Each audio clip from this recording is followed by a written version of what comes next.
Greetings, everyone. Welcome to Chess Advanced. And this game is from 1959 from Tbilisi, Georgia. And this game is played by, with the white pieces, we have the magician himself, Mikhail Tal, and with the black pieces, we have David Bronstein.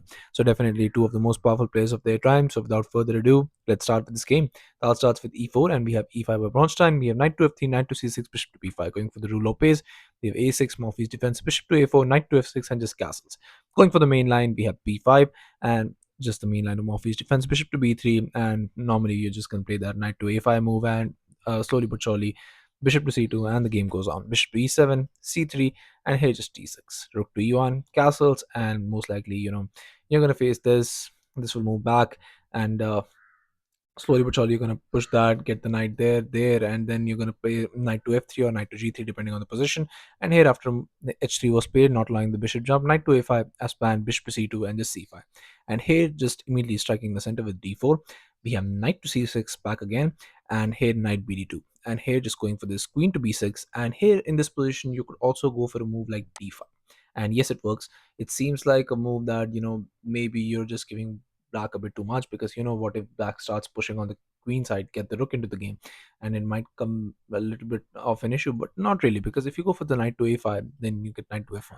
And here after a move like c4, just maybe trying and take away a few squares for white, but here just b4.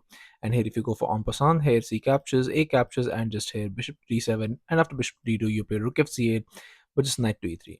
And here g6, but now you play bishop to d3, bishop to f8, queen to b1, and here knight to b7, and here b4, not allowing any knight jumps. And here after a move like queen to d8, the game goes on, and both players will have equal chances. But instead of this, Tal went for this d captures, and Tal definitely had something in mind. D captures, knight to f1, and here bishop to e6, knight to e3 as planned in the rule Lopez, and here rook a to d8, attacking the queen very nicely. Queen moves, and now here g6.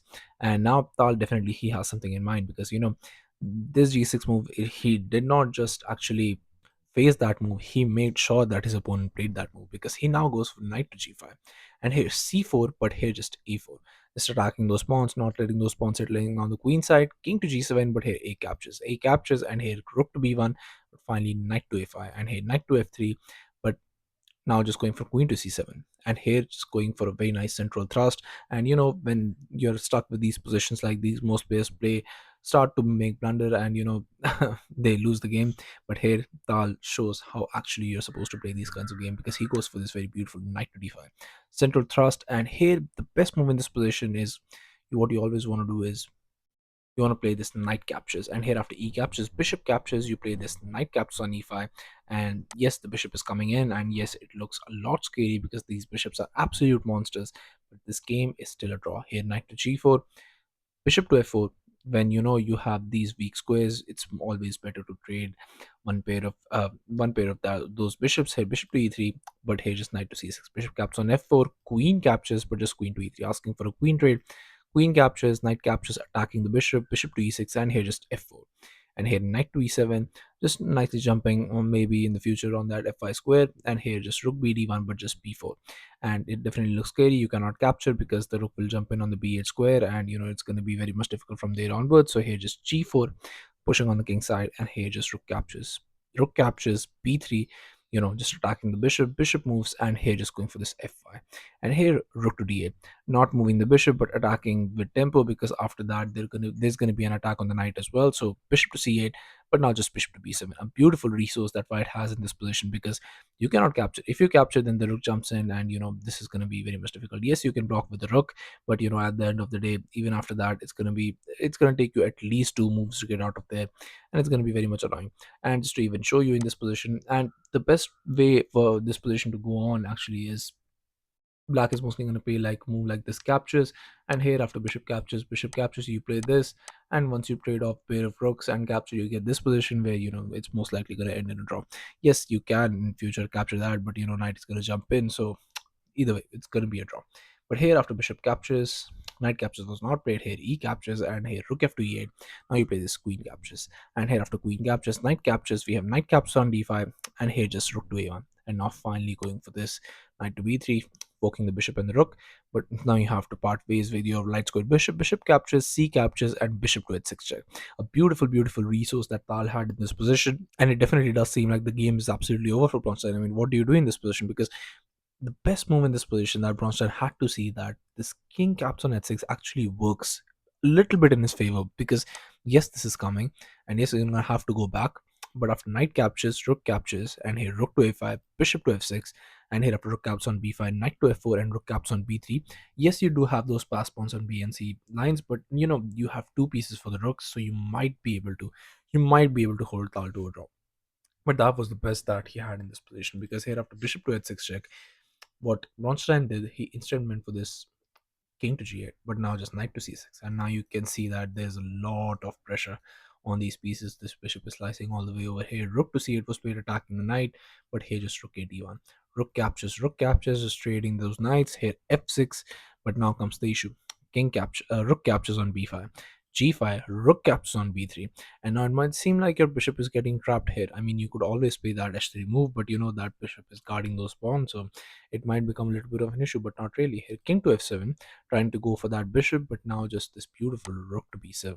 And now, it's always going to be an issue. You cannot jump in here because you're going to lose the bishop. So here, rook to e6, but now just rook captures, king captures, and h4. And now h4 works, rook to g8, but now just f4. And here, bishop to c5 check, king to f1, g caps on h4, rook to b5, attacking the bishop, and here just defending, and here f5 check, and here king to d6, but just b4. And this b4 move is just completely wins for Tal on the spot, because the endgame is completely winning. Tal is up 2 pawns. I mean, this is double pawn, so Tal is up 2 pawns, and he's in a completely winning position. And in this position, I don't know what happened, but Bronstein, instead of moving the bishop away from the attack, he played this h3, thinking that this is just winning for black for some reason, but it's absolutely not. I mean, even if you go for this captures with the check, or maybe just rook captures, I mean, this check, and if you push this check just completely wins on the spot. And I don't know why he played this, but here after after b4, the best is just bishop to a7, and here after rook to b7, attacking that bishop. You might seem like the bishop doesn't have that many squares, but just rook to a defending. Rook caps on h7, you lose another pawn, but king to e5, bishop to d2, and now going for this rook to d8, attacking the bishop, but just bishop to e1, rook to b8, and here just rook caps on h4, obviously threatening to trade those pieces. And if you trade, then the pawns are just a bit too much powerful. King captures on f5, just moving the king out of the way, rook to c4, and you get this end game where white is up 2 pawns, completely winning, definitely, but it's still, I mean, it would have taken you a few more moves. But here after b4, he just played h3, giving up an entire piece, and Tal happily obliges. He plays rook caps on c5, but now just h2, and now bishop to f4, and he played king to d7, and it was on this move, on move 43, that David Bronstein resigned the game, and Tal got this spectacular victory in just 43 moves. So yeah, thank you all for watching. I'll be coming back with such amazing games, so stay tuned for that, and I'll be seeing you guys very soon.